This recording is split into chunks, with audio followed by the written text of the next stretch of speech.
안녕하십니까. 대통령 선거를 6번 취재한 30년 정치부 기자의 촉으로 대선판을 쪼개서 들여다보는 선거권의 대들보 두 번째 시간입니다. 7월 12일 월요일 오후에 인사드립니다. 자, 오늘 두 번째로 제가 말씀드릴 대들보의 주제는 대통령 선거 사상 초유의 장외 빅리그가 개막됐다.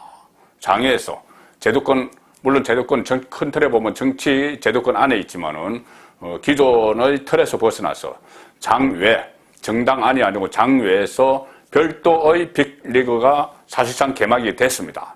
나중에 빅리그에 참여했던, 장외 빅리그에 참여했던 주자들이 뭐 당에 입당을 할지, 뭐 새로운 정당을 만들지, 뭐 합당을 할지, 이것은 아직 불투명하지만 현재로서는 빅리그가 따로 자체적으로 개막이 됐다. 그래서 이 상황으로 가면은 오히려 범야권에서 국민의힘이 마이너리그로 전락해버릴지도 모른다. 왜 그러냐면은 지금 장외 빅리그에 참여한 대권 주자들의 지지율 또는 잠재성이 훨씬 높기 때문에 그렇습니다.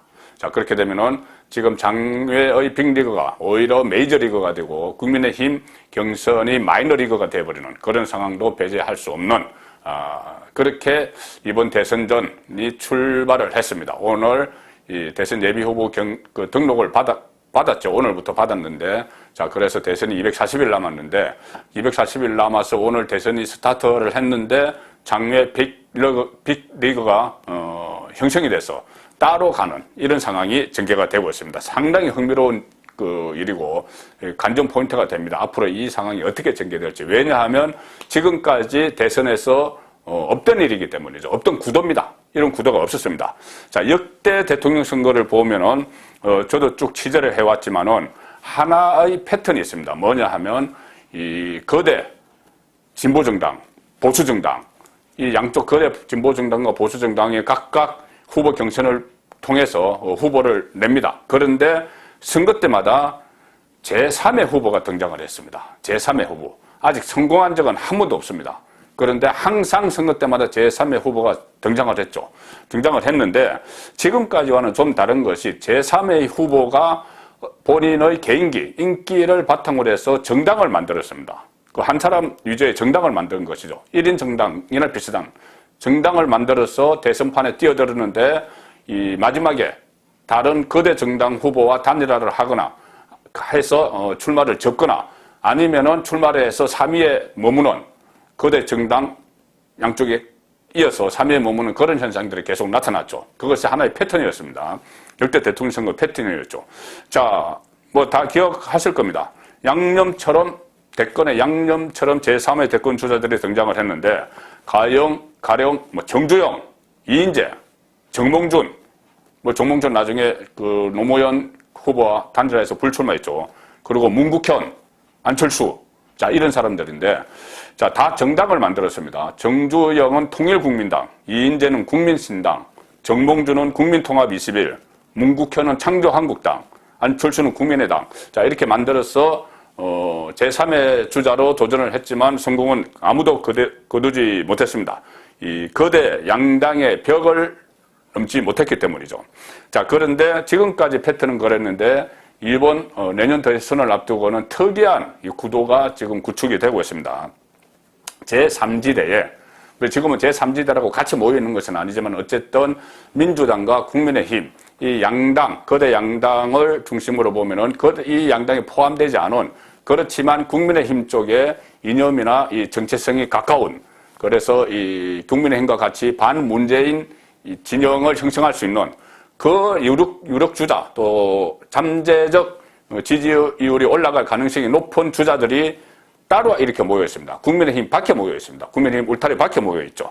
자, 오늘 대권 도전을 선언한 최재형 전 감사원장, 이미 이 대권 도전 선언하고 오늘 예비 후보 등록을 한 윤석열 전 검찰총장, 또 김동연 전 경제부총리, 다음 주에 책을 출간을 하면서 사실상 이 국가 비전을 담은 책을 출간을 해서 대권 행보 시동을 건다. 자, 김동연 있죠. 그 다음에 안철수 국민의당 대표도 지금 장애주자로, 크게 보면 장애주자로 봐야 됩니다. 국민의당이 3명의 국회의원이 있는 정당이긴 하지만 양 거대 정당에 비교하면은 아직은 장애라고 봐야 되겠죠. 그리고 이 안철수 대표는 4.7 서울시장, 부산시장 보궐선거 그 무렵만 해도 거의 국민의힘과의 합당이 기정사실화 됐는데 이준석 체제가 들어서고 나서 이준석과는 앙금이 상당히 구원이 많죠. 안철수와는.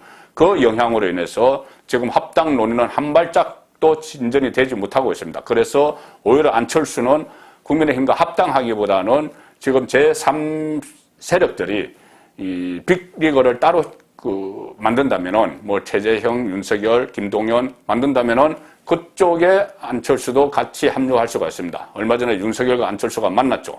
그래서 철석연대 이런 이야기까지 나왔습니다. 자, 그래서 안철수도 일단은 장외의 빅리거에 지금 현재로서는 들어가 있다 이렇게 봐야 됩니다. 그리고 또 다른 뭐 인물들이 이 장외 빅리거에 합류할 가능성도 있습니다. 가령 장성민 전 청와대 국정상황실장 DJ 정부 시절에 대권 도전 의지를 밝혔죠. 이 국민의힘에 당장 들어가지 않는다면은 이쪽에 또 합류할 수도 있고 또 누가 새로운 인물이 아직은 약간의 시간이 있기 때문에 지금 예비 후보 등록이 시작됐기 때문에 누가 또 이 장외 빅리그에 참여할지도 아직은 모릅니다. 할 수도 있죠. 자, 그래서 결국은 이렇게 되면은 이준석 국민의힘 대표가 계속 자강론 하면서 당내 주자 띄우기를 하고 있죠. 그리고 사실상 지금 장외에 있는 유력 주자들을 끌어들이는 노력은 하지 않고 있습니다.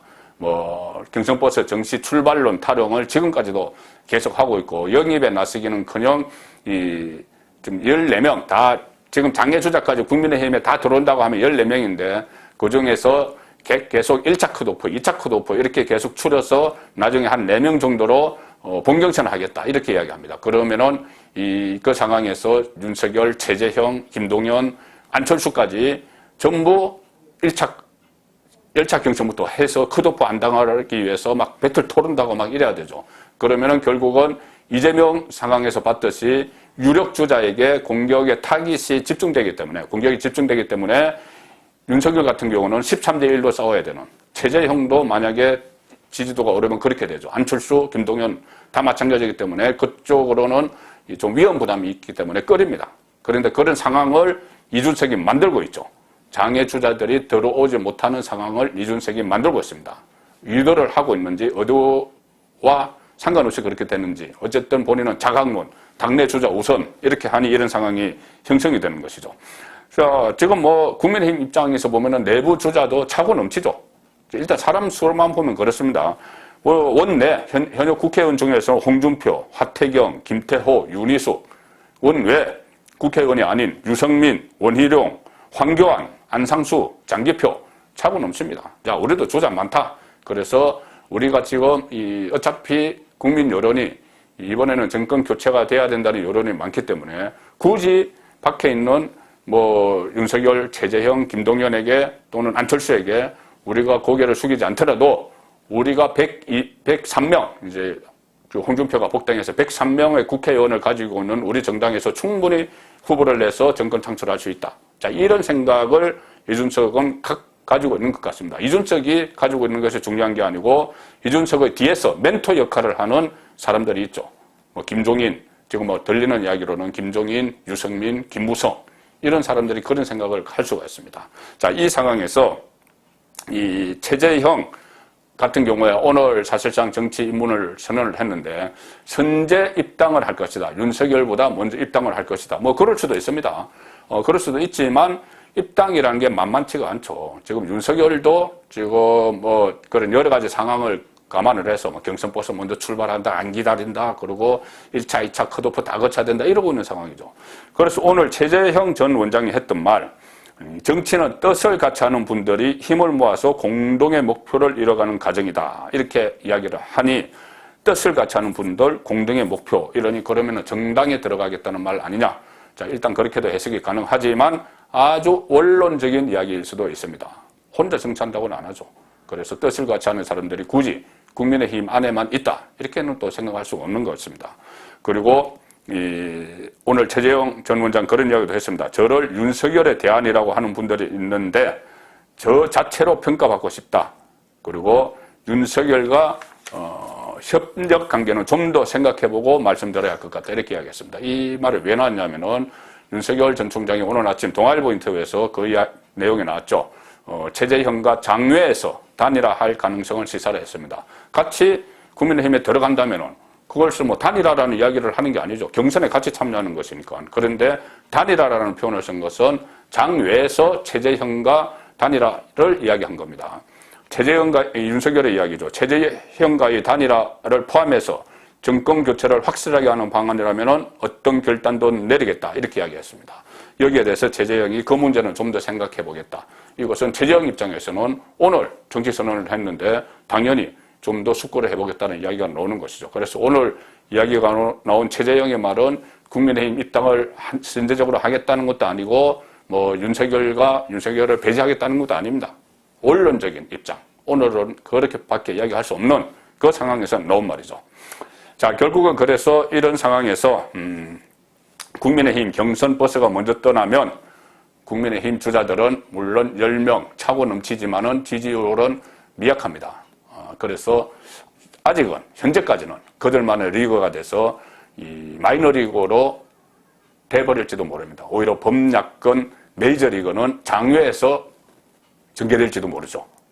자, 그래서 이 장외 주자들이 빅리그를 펼쳐서 토너먼트식 단일화를 할 수도 있죠. 그리고 나중에 최종적으로 국민의힘 후보와 국민의힘 후보로 선출되는 주자와 최종 단일화하는 방안도 지금 그런 그 방향도 가능합니다. 자, 그런데 이런 구도 어떨까요? 이런 구도로 가게 되면은 이 구도가 잘 활용이 되고 나중에 실제로 국민의힘 단일 후보와 장외 주자가 이렇게 단일화돼서 한 명의 범야권 후보가 나오면은 그것은 상당히 긍정적으로 대선에서 작용을 할 수가 있죠. 왜 그러냐면은 일단 이 컨벤션 효과, 이벤트를 계속 하니 흥행이 막 일어납니다. 그래서 이 주목도가 높아지게 되고 또 외연 확장, 중도로의 외연 확장도 가능하죠. 자, 그런데 위험한 일은 이렇게 양쪽이 따로 가다가 결국은 이 장외의 빅리그, 여기서도 단일화가 안 되는 경우, 또 여기서 단일화가 됐다고 해도 이 국민의힘과 최종적으로 안 되는 경우가 생길 수가 있겠죠. 뭐 여러 가지 변수가 있습니다. 여기서는 103석의 국회의원을 가지고 있는 이 정당의 단일 후보가 본인이 됐는데 막 지방순회까지 다 하면서 됐는데 단순히 여론이 이쪽에 좀 뒤진다고 해서 103명의 국회의원이 있는 정당에서 후보를 안 낼 수는 없다. 뭐 이런 식으로 나오면은 나중에 결렬될 수가 있는 것이죠. 자, 그래서 이 위험성은 내포를 하고 있는데 어쨌든 단일화가 최종적으로 되면은 이 방안도, 이런 방향도 결코 이 야권 입장에서는 나쁘지는 않다. 자, 그런 상황이지만 어쨌든 지금까지는 이 장외에서 이 빅리그가 출범을 하는 그런 상황이 지금 되고 있습니다. 앞으로 이 장외에서 계속 빅리그가 이루어질지 아니면은 일부가 국민의힘에 들어갈지 뭐 그 부분은 지금부터 어떻게 보면 국민의힘이 문을 열어야 되는 것이죠. 이준석이 문을 열어야 되는데 이준석은 여전히 그럴 마음이 좀 없는 것 같습니다. 그렇기 때문에 이 상당히 어떻게 보면은 좀 위태위태한 분위기에서 범야권의 경선 구도가 지금 출발을 했다. 그렇게도 볼 수 있겠죠. 계속 지켜봐야 될 대목입니다. 송국근의 혼술이 보내드린 대들보였습니다.